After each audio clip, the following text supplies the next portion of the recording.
Olá, seja muito bem-vindo ao Café Virtual e parabéns por você estar aqui comigo, porque o tema de hoje não é muito popular, é o servo serve. E eu lembrei de dois títulos que diz assim, um deles, servo serve, o servo que não serve, não serve. E o outro fala assim, você serve ou não serve?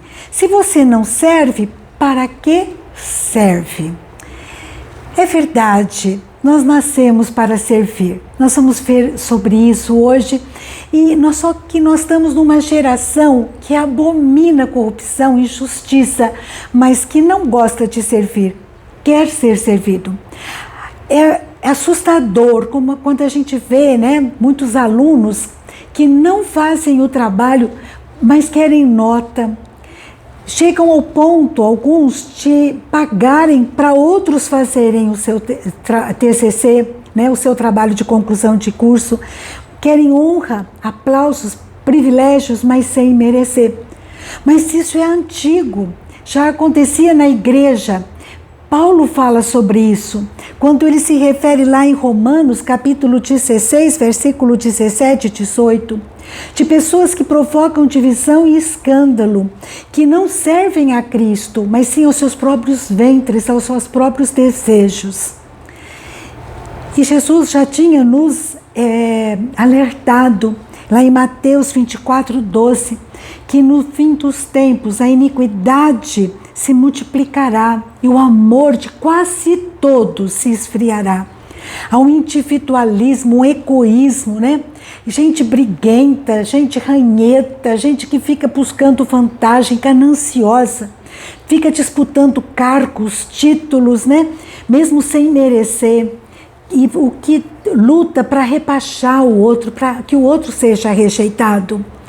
Hoje cedo eu conversei muito com uma amiga e ela disse que está passando por uma fase tão difícil e que ela hoje cedo amanheceu orando, falou: Senhor, me dê humildade para suportar tantas humilhações, para me dar cura, Senhor, me dá mansidão perante pessoas que me agridem de uma forma gratuita. Meus amados, pessoas que querem se sobrepor às outras, não querem servir, querem ser servidos. Nós estamos vivos porque Deus tem um propósito, o servo serve. E eu devo servir a Deus para agradá-lo, ser como imitadores de Jesus. Em Marcos capítulo 10, versículo 45 está escrito: pois o próprio Filho do Homem não veio para ser servido, mas para servir e dar a sua vida em resgate por muitos. O propósito de Jesus aqui na terra foi servir, foi estar até o final, até dar a sua própria vida em favor de mim e de você, para nos lavar, nos purificar de todo o pecado. E a gente então tem que ser imitadores dele, nós temos que servir, mas durante o serviço as lutas virão, a incompreensão, a inveja, a maldade, que fere nosso coração, que faz doer. Mas por isso é que é exemplo de Jesus, nós temos que servir com desprendimento, sem esperar retorno, sem esperar retribuição. Porque a nossa obra vai ser provada pelo fogo, qualidade, a intenção do nosso coração e não a quantidade. Que nesse serviço a gente possa amar, mesmo quem não é amável, quem não sorri para nós, quem não dá retorno para nós. Servir com altruísmo. E Jesus fala isso de uma forma extraordinária. Em Mateus capítulo 25, 31 em diante, que fala sobre o grande julgamento.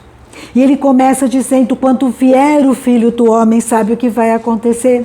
Versículo 32, todas as nações serão reunidas em sua presença, e ele separará uns dos outros, como o pastor separa dos cabritos as ovelhas, e porá as ovelhas à sua direita, mas os cabritos à esquerda. Então dirá o rei aos que estiverem à sua direita: vinde benditos do meu Pai, entrai na propósito o reino que vos está preparado desde a fundação do mundo. Porque tive fome e me destes de comer, tive sede e me destes de beber, era forasteiro e me hospedaste, estava nu e me vestiste, enfermo e me visitaste, preso e foste firme. Então perguntarão os justos: Senhor, quando foi que te vimos com fome e te demos de comer, ou com sede te demos de beber?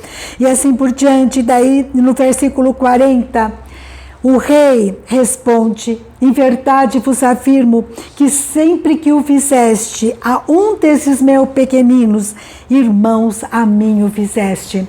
Essa é a nossa missão: servir, dar de comer a quem tem fome, de beber a quem tem sede, visitar os enfermos. Esse servir é a nossa função, o nosso propósito, de uma forma desprendida, com altruísmo, né? Como Jesus fez. E a gente às vezes fica pensando, né? Quando nós vemos a continuação, que vai lá no versículo 42, porque tive fome e não me deste de comer, tive sede e não me destes de beber. Quantas pessoas passam fome e sede, não só física, mas na sua alma, e às vezes se aproxima de nós, e a gente é insensível à dor do nosso parceiro de caminhada. Eu estava pensando nesse tema, e pedindo a Deus que, se chegarem perto de mim pessoas assim, famintas de uma palavra, famintas da sua alma, que elas não saiam de perto de mim com as mãos vazias, que nós tenhamos sensibilidade, direção para oferecer alimento espiritual, para oferecer a palavra de Deus, Jesus Cristo, água da vida. Eu estava conversando com a minha amiga, né? E ela estava dizendo que ela tem orado, pedindo a Deus que Ele ensine a ela a ouvir, a acolher, a respeitar a dor e a cuidar do outro. Que coisa tremenda! Isso me impactou de tal forma, né?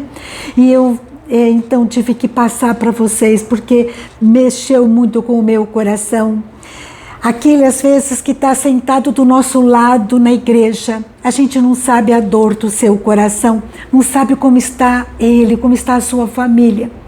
E eu me lembrei da história do neto da minha amiga.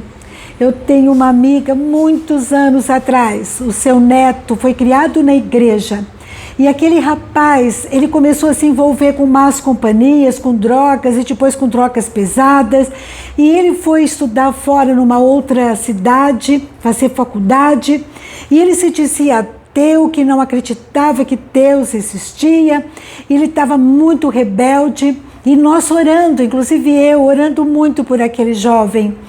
E um domingo de tarde, ele estava tão angustiado, e ele falou: eu vou na igreja e eu vou conversar com o pastor depois do culto. Se Deus, o Senhor existe, então fala comigo.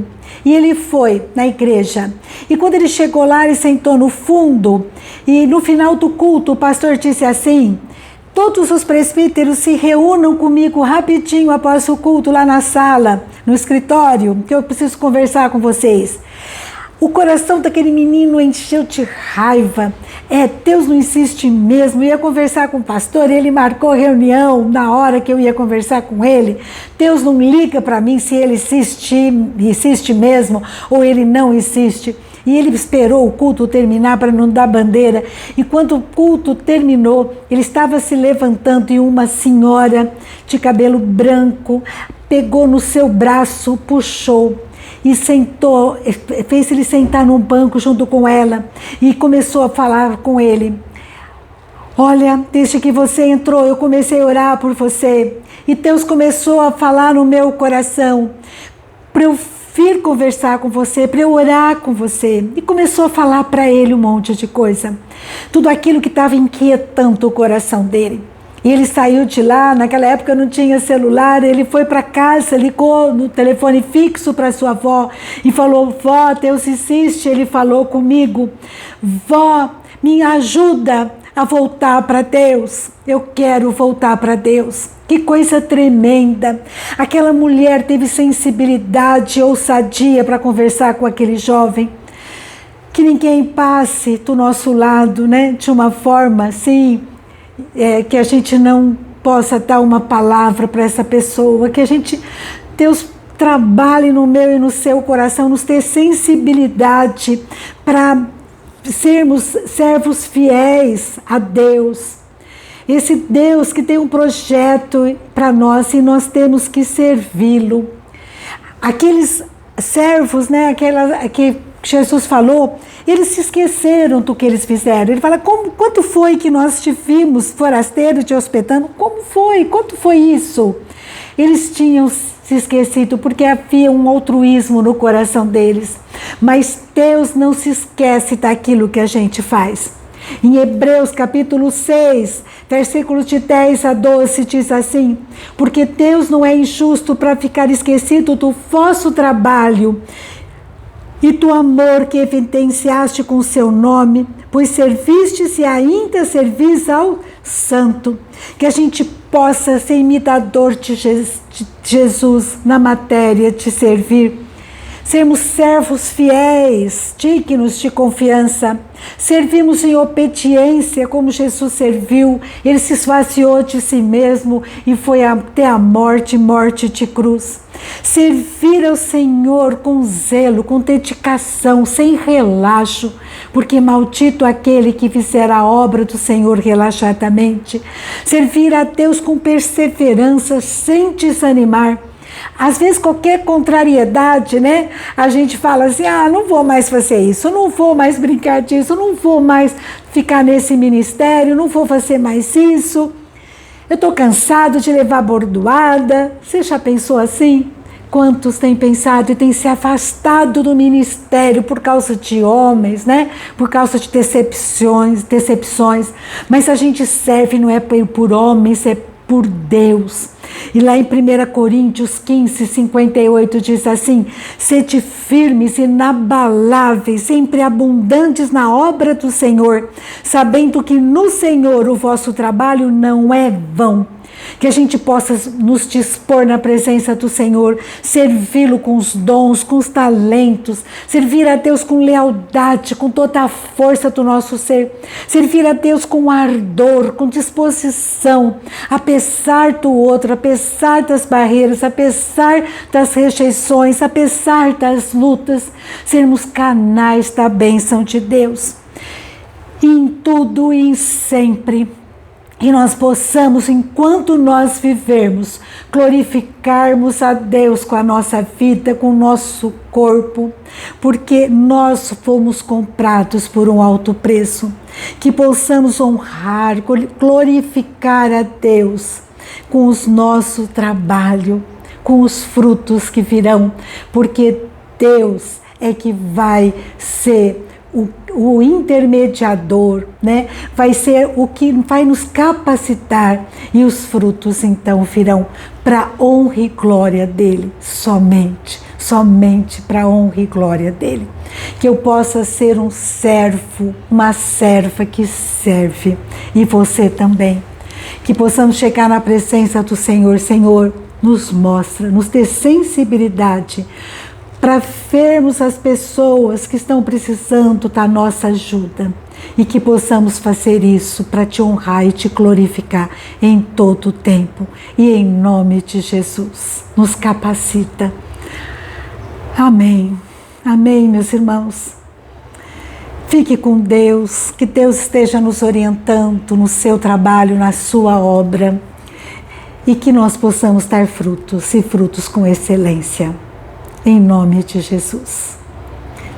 Deus abençoe a sua vida, o seu lar, e até a próxima, se Deus quiser.